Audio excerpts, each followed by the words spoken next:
کار کوفتم از ارگه تیجه یافتم. ارگه تیجه سامانه‌ای که دست بکار است.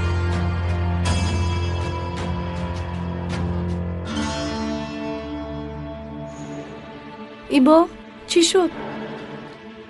کار را حل کردم. نوار تازه شد. با خوبی حل کردی؟ بله بله. با او فهموندی که این کارش خطای بزرگ است؟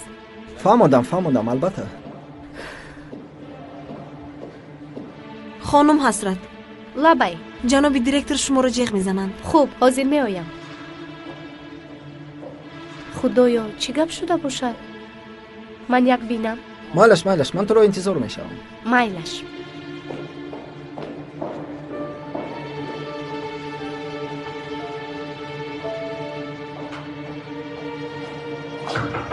بیایید. با شما خبری ناخوش دارم. چی بوده است؟ مجبورم که فعالیتتان را در مکتب قطع کنم. مرا میرانید همین خیل؟ ها. گوش کنید.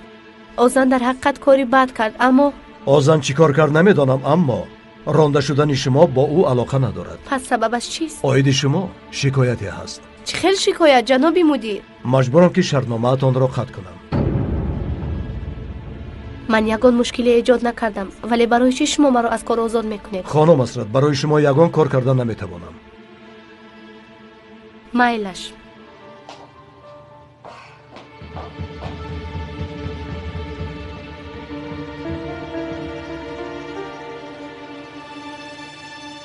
خانم مجیده، این همه چی تا رخ داد نمیفهمم. به خدا که من هم نمیفهمم. خانم مجیده رو از خردسالی هم میدونم، ولی چون این خصلتش رو هیچگاه ندیده بودم. نمیدونم چی گویم. بسیار غمگین شدم. تو برای چی غمگین میشوی؟ اهمیت نده. مادری و پدری تو نیست کو؟ میدونی من و تو هر دو فرزندان یک دنیاییم و این آدمان رو فهمیده نمیتونیم. برای همین اهمیت نده. چیکاری خواهند کردن گیرند. پدرم آزاد شود، شرکتش هم قصرش هم همش از آن او شود، پروایی ندارم.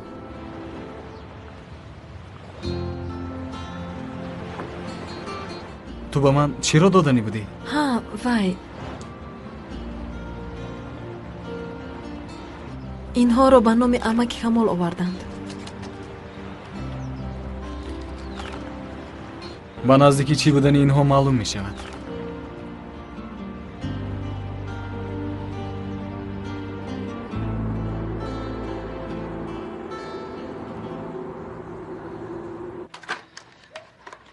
انشالله خنک نشده است.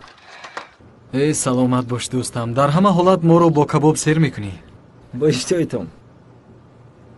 دخترم بیا که خنک نشده خوراکت رو بخور. نمیخواهم. حسرت، کاری خطا میکنی. تنها تو از کار رانده نشده ای. من هم رانده شدم بین، اما نشسته با اشتهای تام خوراک میخورم. نمیطور نه؟ اینجا بیا خواهرم، بیهوده به خود جبر نکن.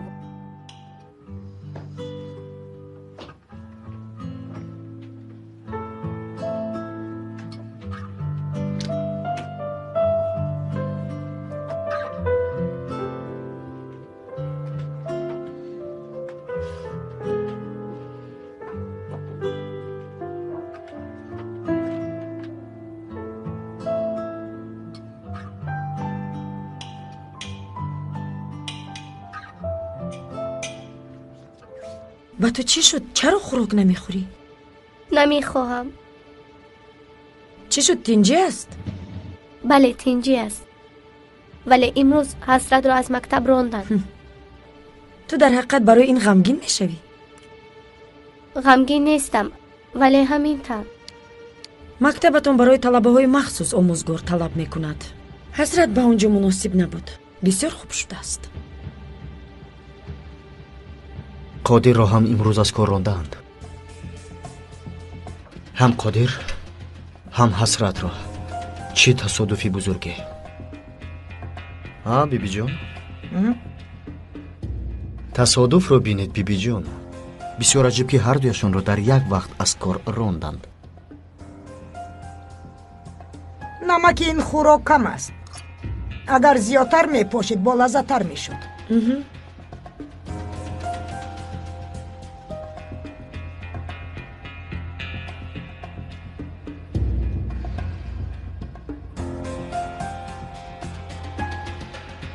шумо фармудед ки қодирро аз кор озод кунанд. ман намегузорам ки он ширкат аз дасти ғоратгарон муфлис шавад. фаҳмидӣ?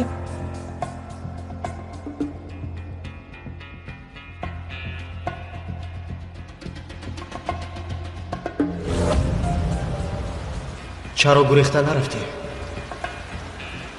дар китоби ман додарро партофта гурехтан нест. агар ту мебудӣ мегурехтӣ.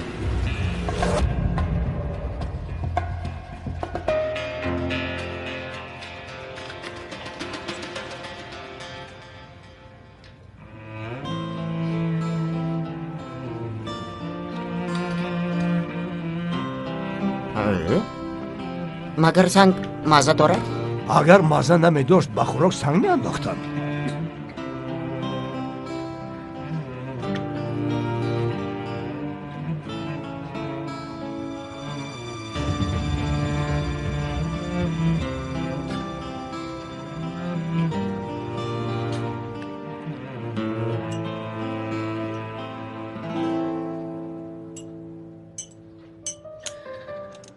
бале, ҳодисаҳои имрӯза.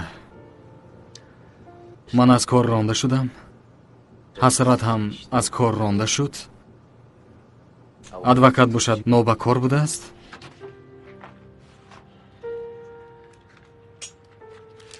ва ана ин бошад финал. ин чист? ба номи падарам омадааст. пардохти харҷи додгоҳ ва масрафҳо аз молия. чӣ хел яъне?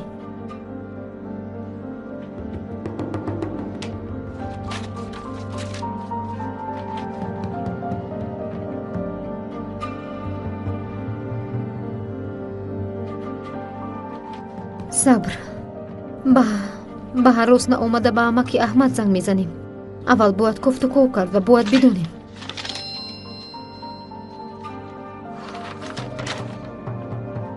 мехоҳам ки бо ту суҳбат кунам. метавонем вохӯрем?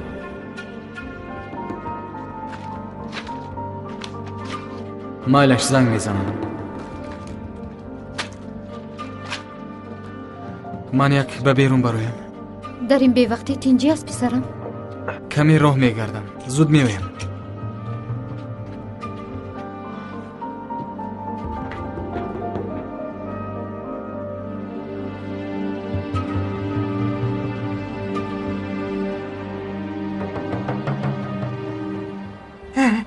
хонум маҷида, чӣ хеле ки гуфтед ҳамон хел иҷро кардам. мактубҳоро дидааст, аммо ягон чиз гуфт ё на намедонам, чунки ялдо ба ӯ бурд.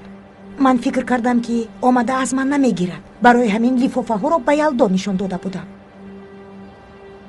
фаҳмо хонум, чӣ хеле ки маслиҳат кардем, мо пагоҳ ба хонаи шумо мекӯчем.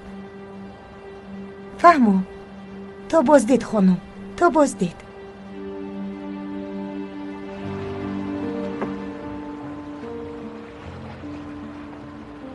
хайр, барои чӣ маро ҷиғ задӣ? барояд аҷиб аст ки мо чӣ хел азоб мекашем.